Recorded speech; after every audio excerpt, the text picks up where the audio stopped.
किसान मजदूर मोर्चा और एसकेएम गैर राजनीतिक का ये मोर्चा नामी दिन में दाखिल हो चुका है।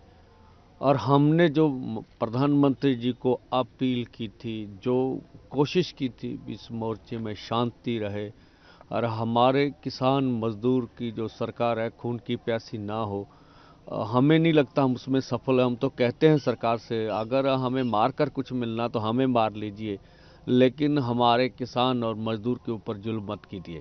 हम आज भी आग्रह करेंगे प्रधानमंत्री महोदय से, आगे आइए और इस मोर्चे का शांतिपूर्ण जो हल है वो करने के लिए आप एमएसपी गारंटी का कानून बनाने की अनाउंसमेंट कीजिए।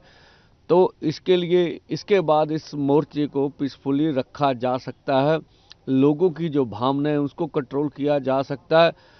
और पूरी देश और दुनिया जान रही है जो अत्याचार पिछले समय में केंद्रीय अर्धसैनिक फोर्सों ने किया है, देश कभी भी इस तरह की सरकार को माफ नहीं करेगा। जिस तरह से हरियाणा के गांव में पैरामिलिट्री फोर्सेस लगी हुई है और चप्पे चप्पे पे पैरामिलिट्री फोर्स गश्त कर रही है, तो हम कहते हैं हमने कौन सा जुल्म किया इस देश में।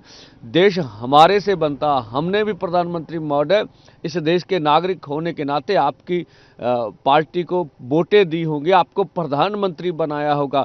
और इस दिन की हमने कभी उम्मीद नहीं की थी कि हम हमारे ऊपर अब अर्धसैनिक फोर्स चढ़ाकर इस तरह से हमारे ऊपर जुल्म करेंगे।